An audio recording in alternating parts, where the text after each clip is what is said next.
Welcome to Sparks of History, where Jewish history and world history meet. We are extremely pleased to have with us today Professor Jonathan Brent, author of Stalin's Last Crime, The Doctor's Plot, which, as we will see, covers a precariously dangerous period in Russian Jewish history. And of course, before we start, in the aftermath of the recent brutal massacre here in Israel, we continue to pray for the speedy release of all hostages and for the total success and protection of our IDF soldiers. And again, by way of introduction, Professor Brent holds a BA from Columbia University and an MA and PhD from the University of Chicago. Professor Brent has held senior editorial positions at Yale University Press and Northwestern University Press. And it was at Yale University Press that Professor Brent was the founding editor of the Stalin Digital Archive Project. Professor Brent currently is the visiting Alger Professor of History and Literature at Bard College. And Professor Brent currently serves as the CEO and Executive Director of the YIVO Institute for Jewish Research. Professor Brent's works include Inside the Stalin Archives, Discovering the New Russia. And as we mentioned, today we will be discussing Stalin's Last Crime, The Doctor's Plot, and it is just a fascinating page turner, and urge all our visitors and listeners, viewers and listeners, to go online as I did and order the book. Amazon, free delivery, almost everywhere in the world. So again, Professor Brent, thank you so much for joining us today. We appreciate it very much. Thank you very much for having me. Okay. Just to get started, a little bit of background, the overall state of Russian Jewry prior to World War II. We have the Russian Revolution, and now before World War II, where are we? Where does Russian Jewry stand? Well, I think that the Jewish community, if you can speak of a Jewish community, in fact, there were many different Jewish communities, as there are today. There were communists, there were socialists, Bundists, the Zionists, and of course, religious, Orthodox, traditional Jews. There were atheists, there were Jews who wanted to go to America. There were assimilationists who just wanted to forget everything and merge with Polish or Russian society or lose their identities in the United States altogether.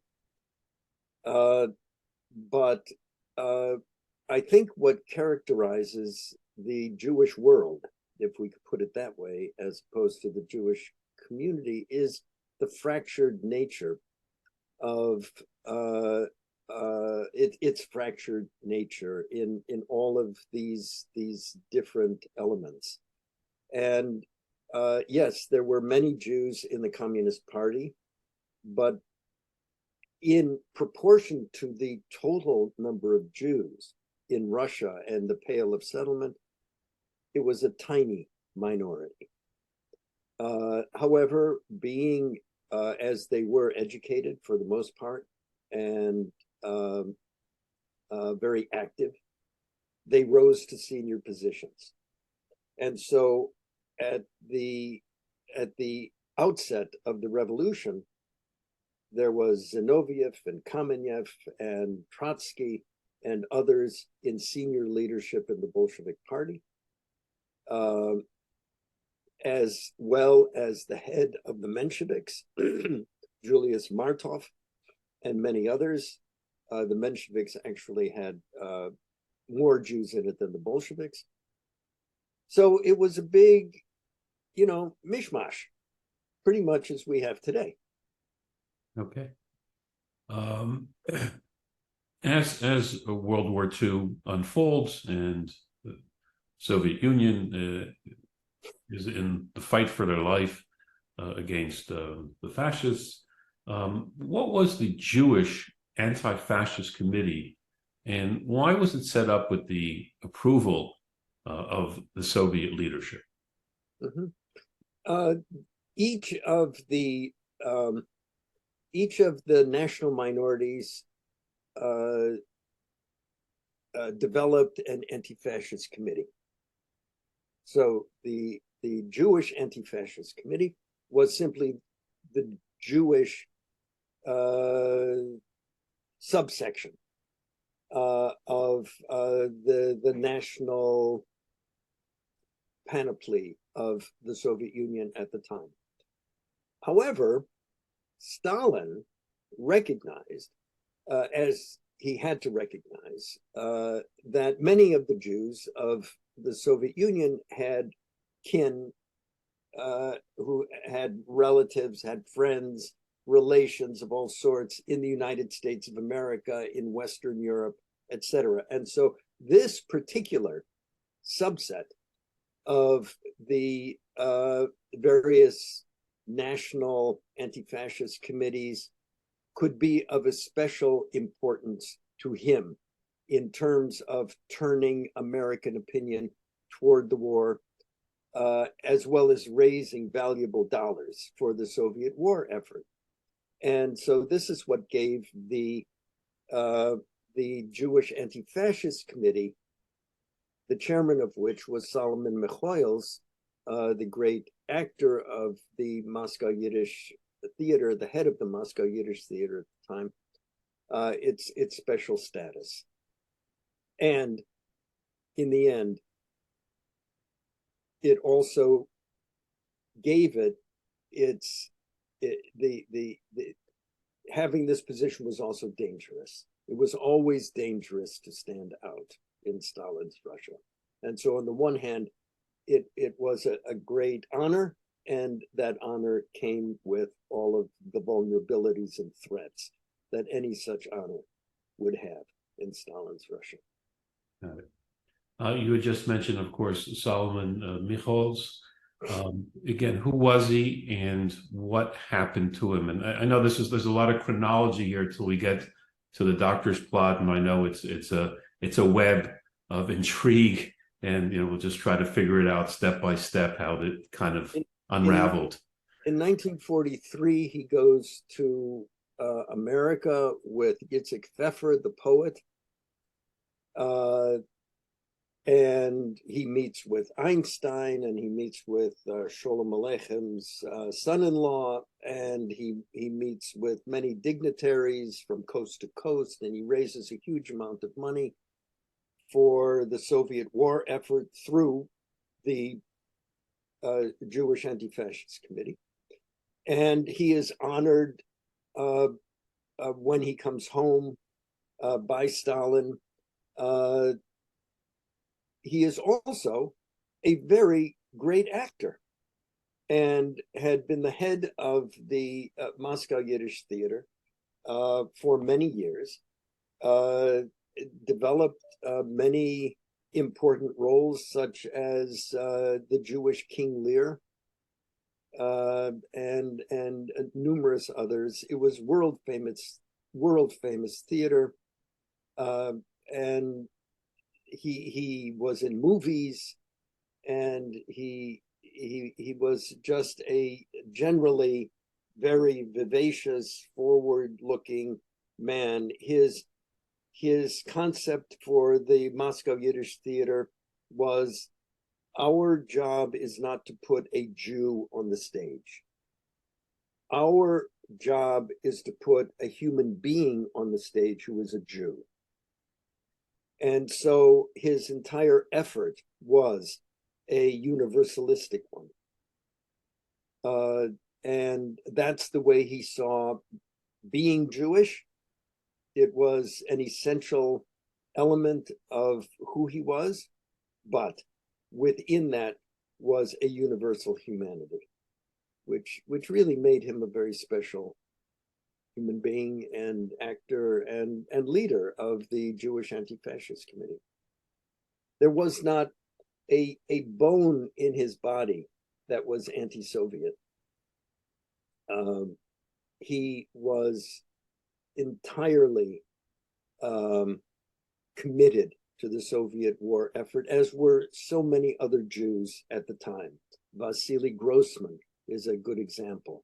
Ilya Ehrenburg is another obvious example of Jews who were galvanized by this war effort and gave everything they had to it.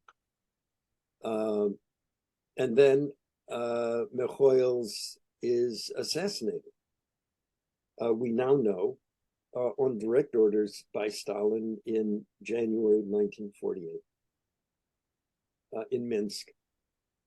He's run over by a truck. His body. This is after the war. The war is over. After the war. Okay. After the war. And at a point when there is talk about a Jewish state, Israel is on the horizon. And to put this in some perspective, what was going on in Stalin's brain. Stalin was a true product of Leninist Bolshevism. He had been a colleague of Lenin's from before the revolution. He was in charge of the nationalities section of the Bolshevik Party. In other words, he is the one who developed policies for all of the nationalities, and the Jews were considered a nationality, not a religion. And Stalin feared many things and hated many things. And his hatred of the Jews has been, I think, put out of proportion, actually, because he hated the Poles probably just as much, if not more, than he hated the Jews. And he hated the Germans, of course. He hated everybody. He had members of his own family killed in Georgia, and suppressed Georgian nationalism. But the one thing that he feared the most was nationalist organization within Russia that could threaten Soviet power. And so after the war, when the state of Israel becomes is on the horizon, and you have to remember that the Soviet Union voted for the state of Israel. They voted, I think they were the first vote for the state of Israel. And they did this not because they loved Jews, but because they wanted to block British interests in the Middle East. Nevertheless, the threat of Jewish nationalism was in his head, and he worried about it. And here is Solomon Mechoils, who is a hero of the Soviet Union, and everybody knows him. Furthermore, his real name is not Mechoils, it's Vovsi. And he is a, I believe, cousin to Miron Vovsi, who is the doctor of the Red Army. They have relations all over the world. And it is worrisome to Stalin that Jews may begin to think that Israel is their homeland as opposed to the Soviet Union, that they will organize on behalf of Israel, and what that eventually means by late summer of 1948 is that they will gravitate toward the West. They will gravitate toward the United States of America, the bitterest enemy of the Soviet Union.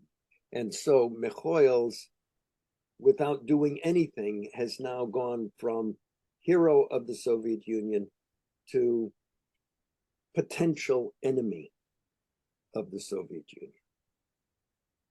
And as head of the Jewish Anti-Fascist Committee, he wielded a great deal of influence. Moving along on the timeline a little bit, who was Lydia Timoshuk, and what did she allege, and when did that happen? Lydia Timoshuk was the head of cardiology of the Kremlin hospital system. The Kremlin hospital system was not a single hospital like Mount Sinai Hospital in New York City or Sloan Kettering in New York City. It was a whole system of hospitals within Russia that functioned to take care of the nomenclatura, that is to say, the higher ups in the Soviet bureaucracy. And so she had a very important role. She was head of cardiology. Initially, she had nothing to do at all with the doctor's plot. The way it worked was this. A very important member of the Central Committee fell out of favor with Stalin. His name was Zhdanov.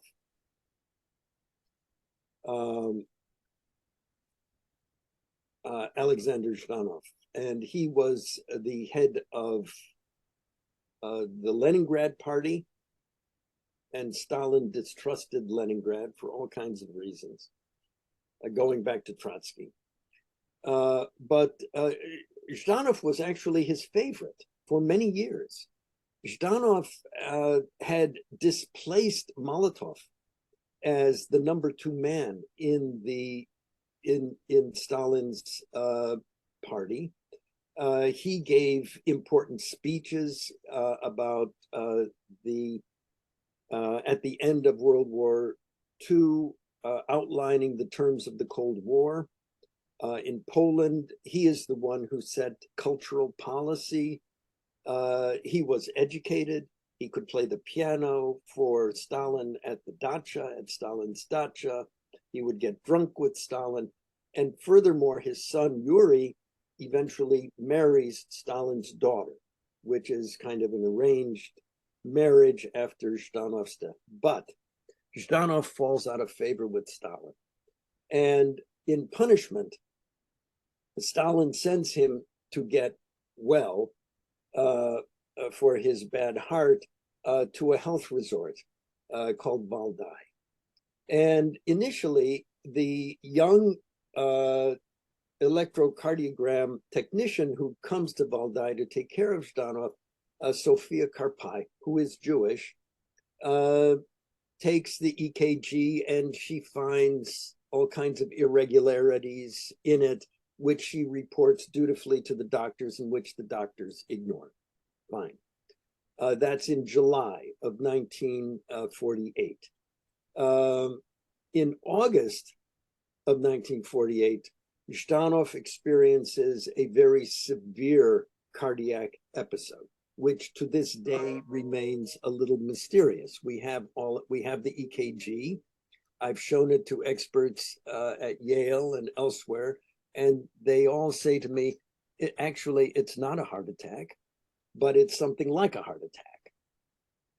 And we don't need to get into the details of that, but in any case, Timoshuk at that point comes to Valdai.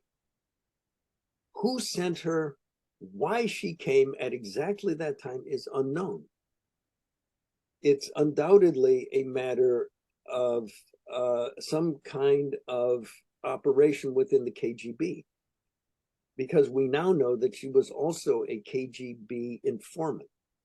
Anyway, she comes to Valdai and she sees exactly what Sofia Karpai witnessed, which is the doctors were ignoring the results of the EKG. And her EKG showed something even more potentially dangerous than what Sofia Karpai's did. And she goes to the doctors and she tells them that her EKG has shown that Zhdanov experienced a heart attack. The doctors dispute this. And they essentially deride her and say, how dare you make diagnoses? You're not anything more than, an EKG technician. What do you know? You don't see the whole picture, and so on and so on and so on and so forth. And in her frustration, she then writes a note, a very important note, on the 29th of August to, not to Stalin, but to the head of the Kremlin guards, a man by the name of Vlasic. And she writes to him that, actually, I'm sorry, she writes it to Abakumov. And she writes, who is the head of the KGB, the NKVD at the time. She says that the doctors have incorrectly diagnosed the situation and are therefore putting Zhdanov's life in danger. This letter that she writes is immediately sent to Moscow. Vlasic gets it. He gives it to Abakumov, who is the head of the NKVD or the KGB. And Abakumov affixes a note to it of explanation that this is a note from Lydia Timoshuk, who writes X, Y, and Z about Comrade Zhdanov, and he puts it on Stalin's desk. Stalin reads it, and he signs it with his name at the bottom of the letter, and he writes underneath it, into the archive, which means basically file it and don't do anything about it. Now, you have to understand one thing. This is the second most important person in the Soviet Union, and Stalin is being told that the doctors have misdiagnosed his illness and some urgent action needs to be taken. I cannot imagine that if this happened in Israel or if it happened in the United States of America, that the president would do nothing whatsoever about it. But that's what happened. The consequence of this is that 2 days later, Zhdanov dies of a massive heart attack. And at this point, Timoshuk writes another letter in which she accuses the doctors actually of abetting the process. She never accuses them of murdering Zhdanov, though that's eventually the charge that is attributed to her. But she says that the doctors have worked to help the progress of his disease, and she cannot understand why Stalin does nothing. So that's Lydia Timoshuk. She is then thrown out of the Kremlin hospital. She's fired. She's demoted. And we don't hear about Lydia Timoshuk, although she writes many more letters to Soviet leaders, some of whom have already been killed by Stalin. It's sort of amusing. But nevertheless, she writes letters and she gets no response from anybody. And she's left thinking that the whole system has collapsed. In 1953, when Stalin then, quote unquote, discovers the doctor's plot, he mysteriously finds this letter that she wrote on August 29th of 1948, and he holds it up and he says, "You see, Abakumov withheld this letter from me. He never showed me that the doctors were mistreating Zhdanov." And then she becomes a hero. And her fate is like the inverse of what happened to Mikhail's. And so why is there that 4-year wait, 5-year wait from 1948, where we have the notes, and then in 53, the Soviet news agency TASS makes the announcement that there are saboteur doctors participating in the killing of leading Soviet figures? So that's a beautiful question, and a lot of people were always unable to answer this. But the reason is that the doctor's plot, or Stalin's strategy with respect to the Jews, that you first see with the assassination of Mikhail's in January of 1948, is evolving. And initially, none of the doctors who treated Zhdanov were Jewish. That's kind of the joke of this. None was Jewish. The only doctor who treated Zhdanov was Sophia Karpai, who, when she worked in Valdai, he was still alive. And when she left, he was still alive. And she reported truthfully the results of the EKG. So there was no real case there. Nothing that Stalin could build on. Really, he couldn't accuse the Jews of murdering Kremlin leaders if none of the Jews were doctors. So how do you begin then to implicate Jewish doctors, and why? I guess the question is, why Jewish doctors? Well, partly because Jews were so eminent in the medical profession. Furthermore, Jewish doctors were everywhere in the Soviet Union. And to make this accusation against Jewish doctors was to, in effect, put a circle around almost the entire Jewish population of the Soviet Union. The medical profession was one in which they excelled. The legal profession was really not the same as it is in the United States. There undoubtedly were Jewish lawyers, but they didn't have the same status whatsoever in the Soviet Union. And so then you say, well, why not the physicists and the mathematicians? The reason is very simple. Stalin protected the Jewish mathematicians and the physicists because he was building the atom bomb, and he needed them. And this is a very important component of this story as well, that they were never touched, or the majority were not. Other scientists, of course, were in the biological sciences and so on and so forth. But nevertheless, through the medical profession, he was going to be able to encircle pretty much the whole Jewish population of the Soviet Union. So it then takes from 1948 to 1952, really, to build up the Jewish component of the doctor's plot. And this he was able to do not through the death of Zhdanov, but through the death of another Soviet leader, Sherbakov, who actually died in 1945, the day after the Day of Victory, in May of 1945. And one of the doctors who was treating Sherbakov was Ettinger. That's Yakov. Ettinger, who had a national reputation and was had studied in the United States, studied in Germany, and was considered one of the leading doctors in the Soviet Union.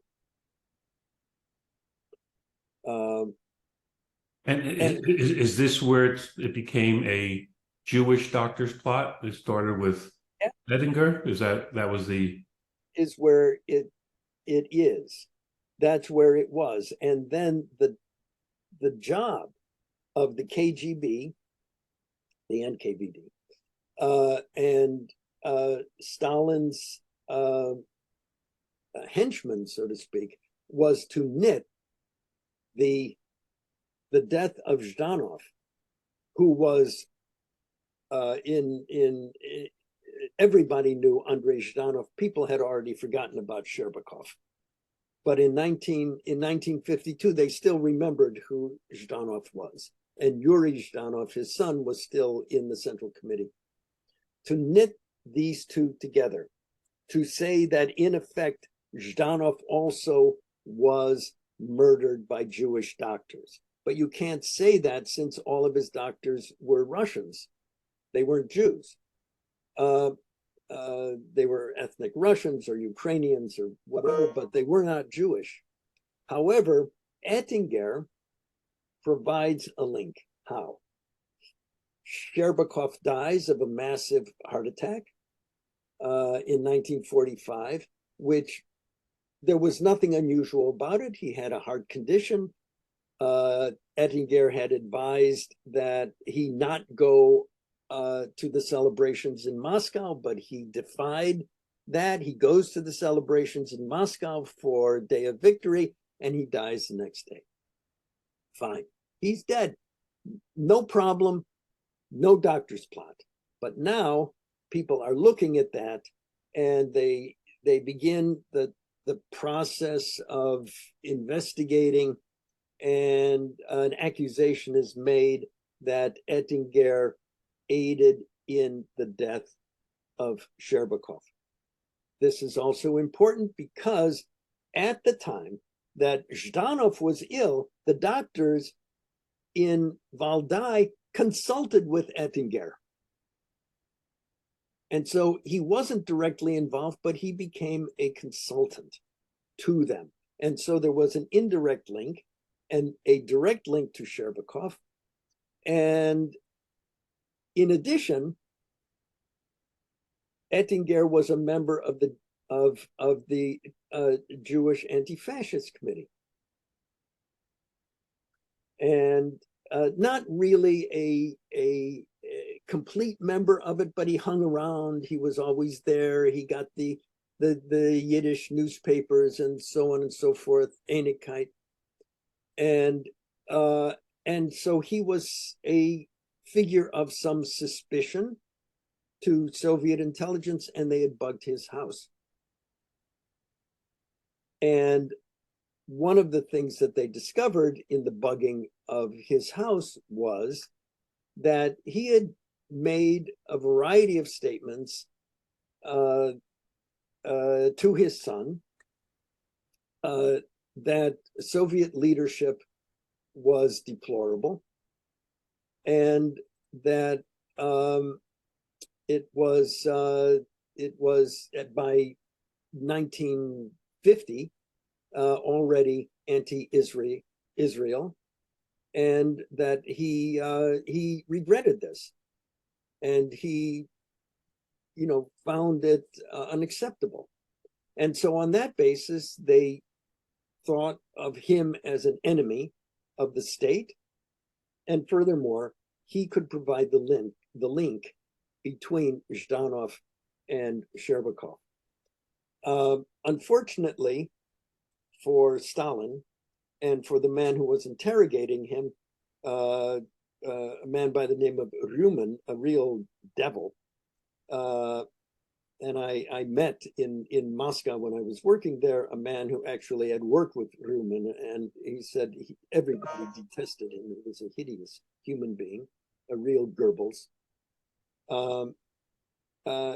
He interrogated Ettinger so aggressively that Ettinger dies in prison.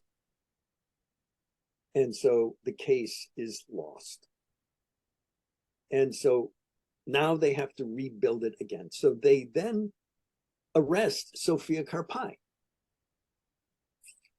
because she's the only remaining Jew.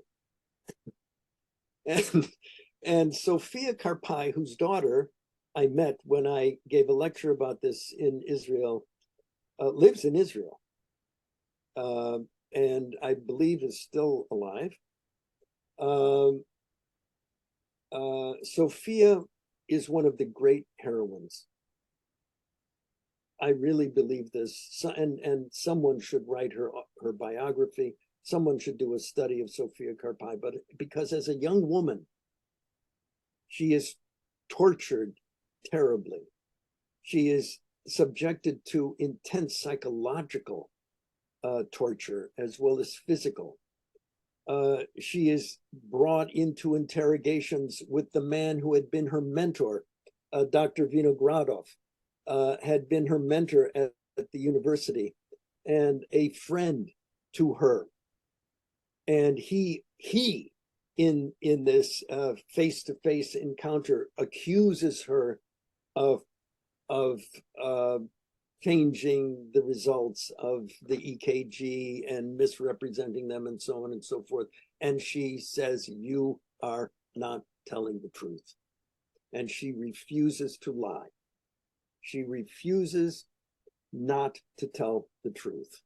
This is amazing.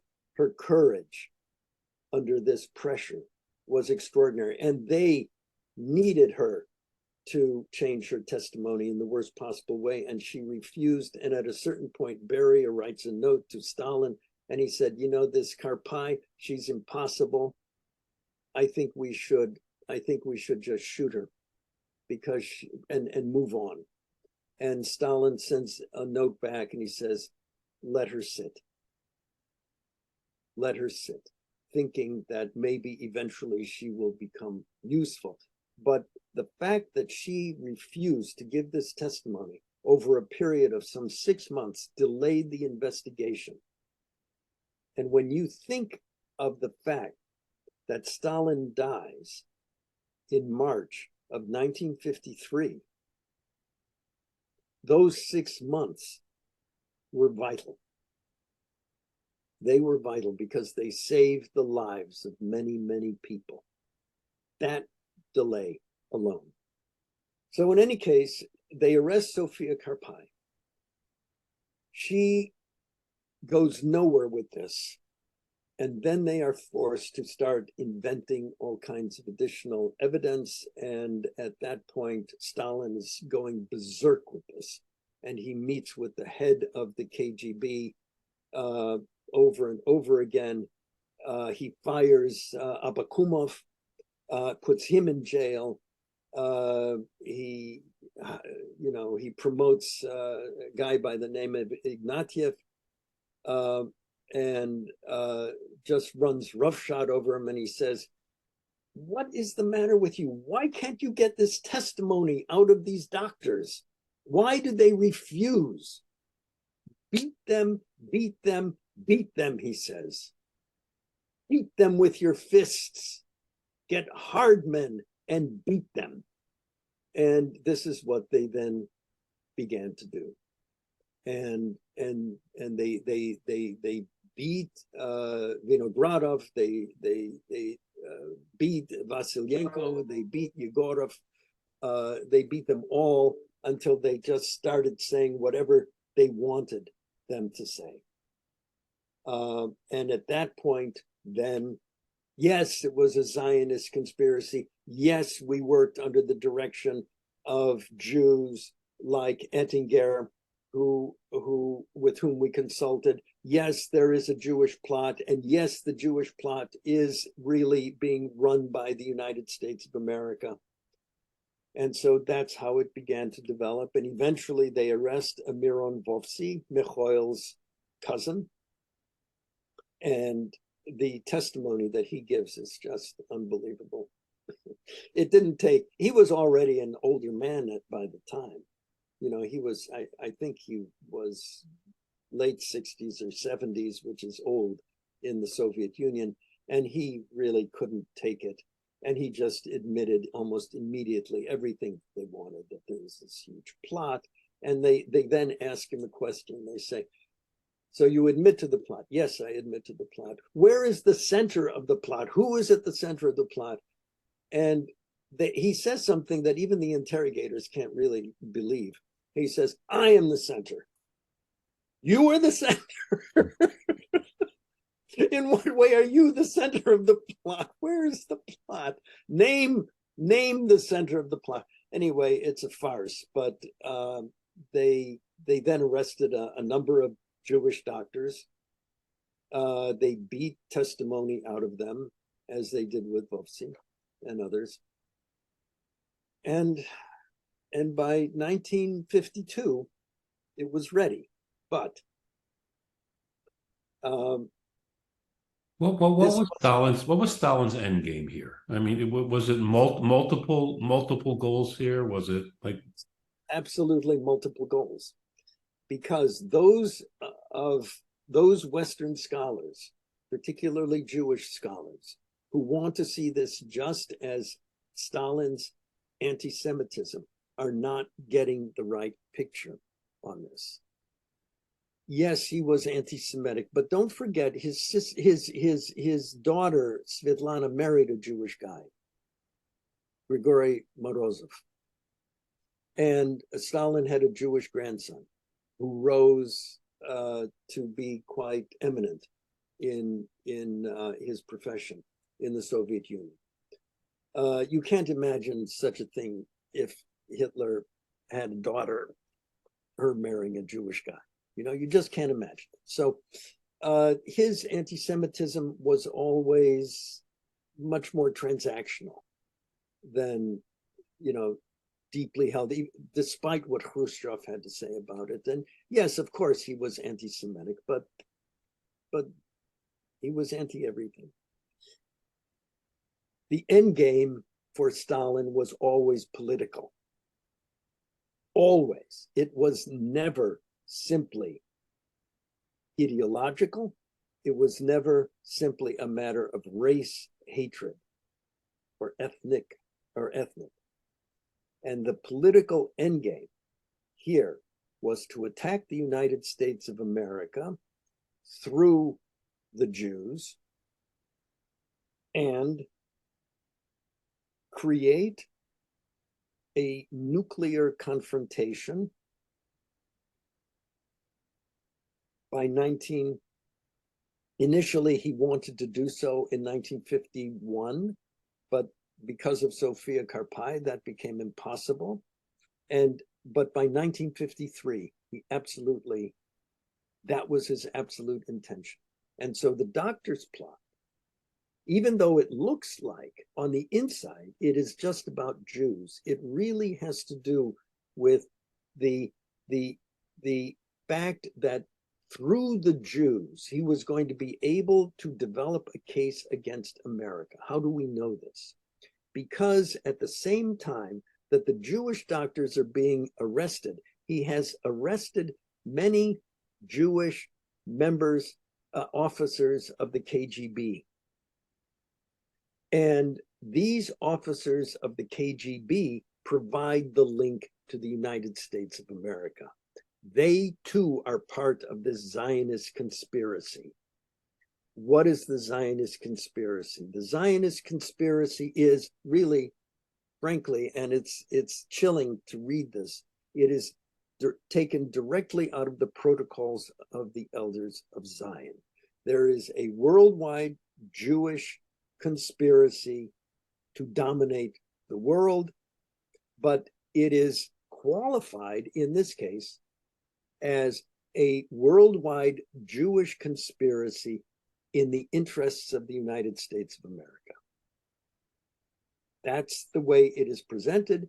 And the testimony that is given by Broverman and the testimony that is given by Schwarzman, who are in the KGB, match perfectly, and they are arrested in 1951 along with other KGB slash NKVD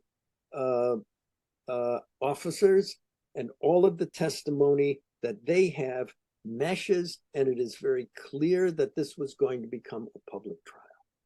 At the same time that the doctors are going to be put on trial, and then in the public mind, the public sphere, it is going to be seen as absolutely conclusive that the Jews of the Soviet Union are working in the interests of America and want to destroy Soviet leadership.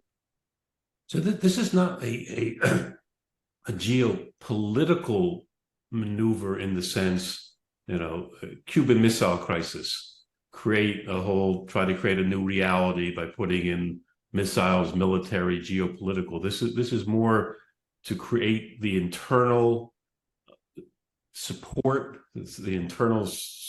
that would enable him to make certain moves against America. That's how it fits in. See, he had to do that. Why? Because America and the Soviet Union were allies in the war against Hitler. Right. Many people in the Soviet Union, including Molotov, including other leaders, were rather favorably inclined toward the United States of America. And remember that Molotov's wife is Jewish. She, Jemchuzhina, in Moscow has a brother living in Bridgeport, Connecticut. Oh, he owns gas stations in Bridgeport, Connecticut.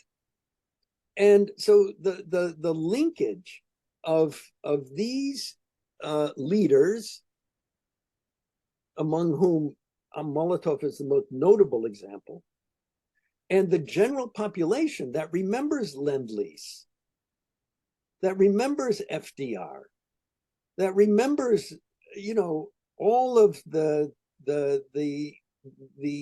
enthusiasm about America that was generated, the propaganda that was generated in favor of America and the Allies fighting together. All of that had to be overcome.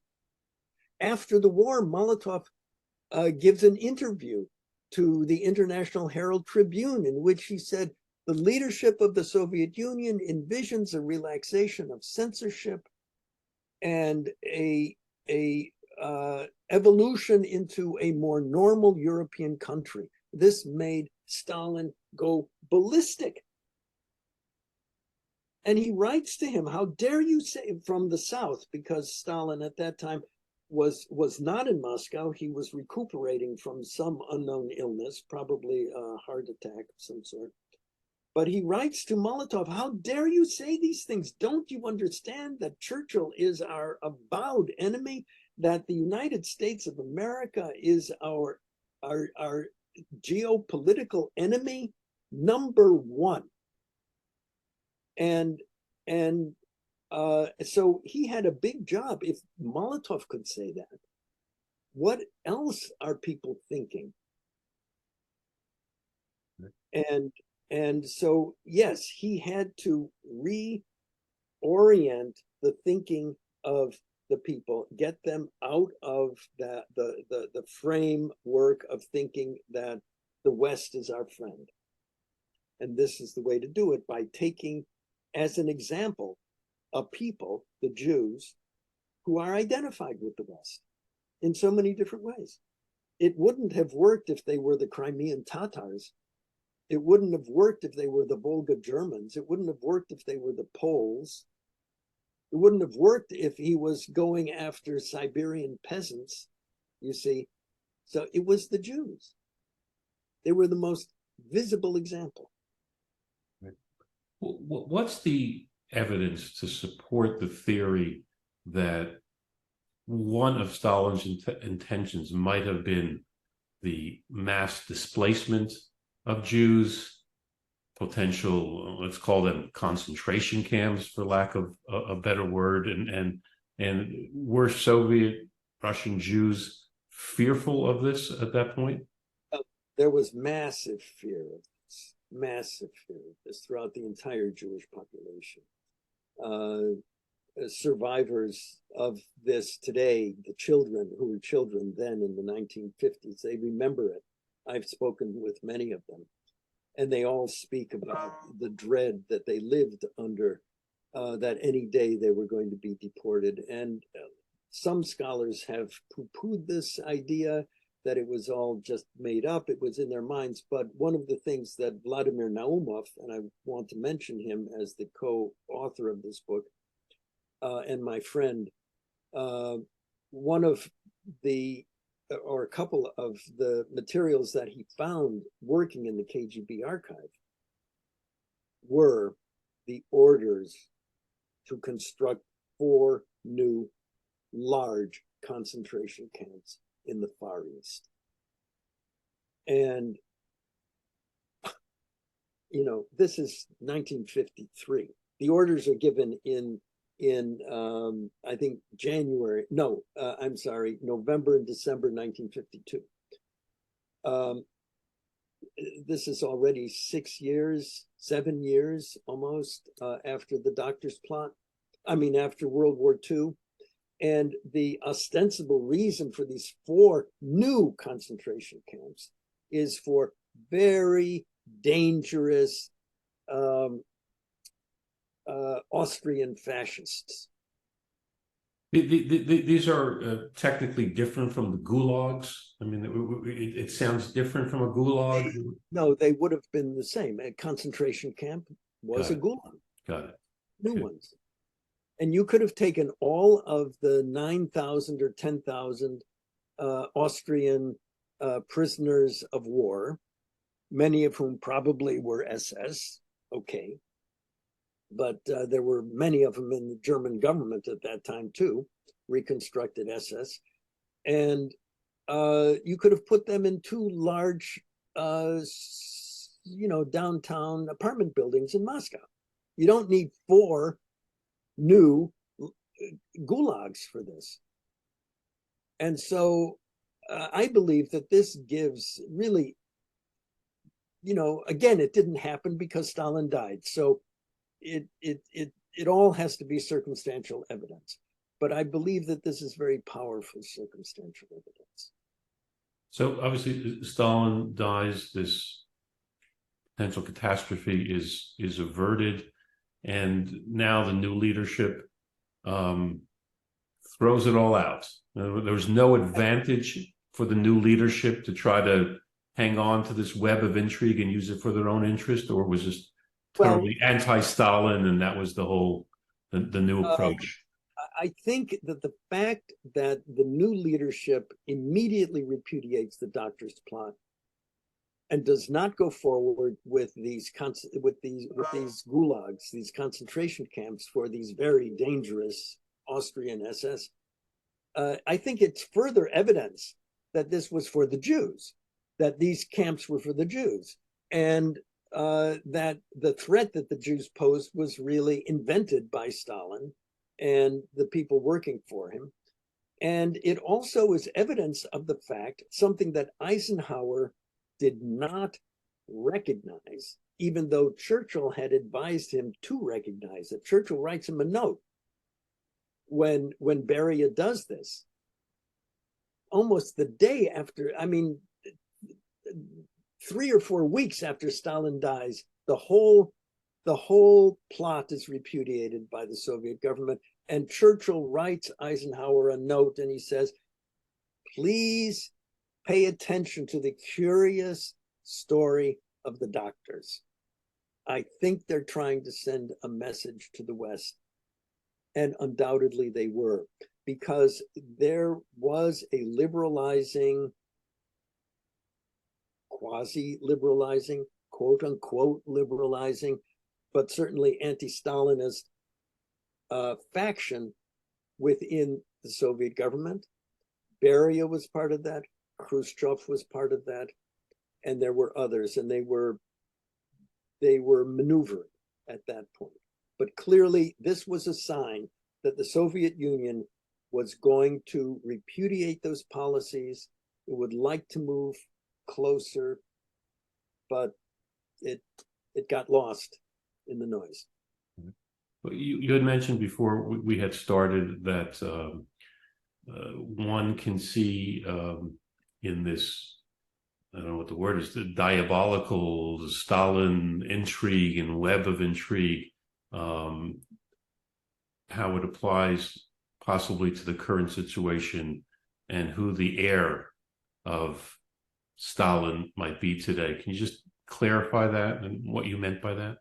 In my view, Hamas is one of the heirs because it employs Soviet anti-Zionist propaganda, that propaganda against Israel that developed exactly at the time of the doctor's plot.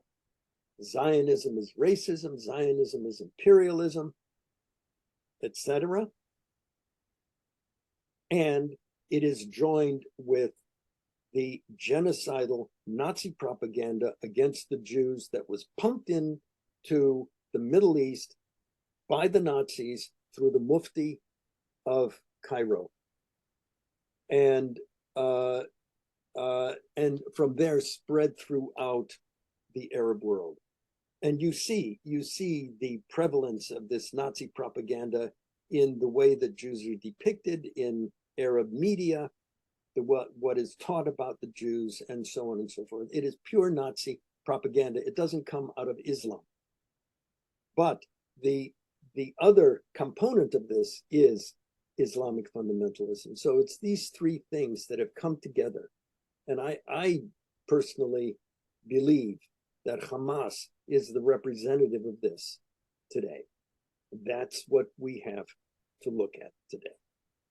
Well, again, this has been absolutely fascinating, and we can only hope and we can pray that just as the doctor's plot was cut short and didn't come to pass with the death of Stalin, that history will repeat itself in our times as well. And that's really our hope and prayer. And, the guiding hand of history, as we believe, is watching us. And, without getting into the religious and political overtones of that, but again, Professor Brent, this has been absolutely fascinating. Stalin's Last Crime, the doctor's plot, and urge all our listeners and viewers to purchase the book, and you'll find it absolutely fascinating. And again, thank you so much for your time today. Appreciate it very, very much. I add one last word. Please.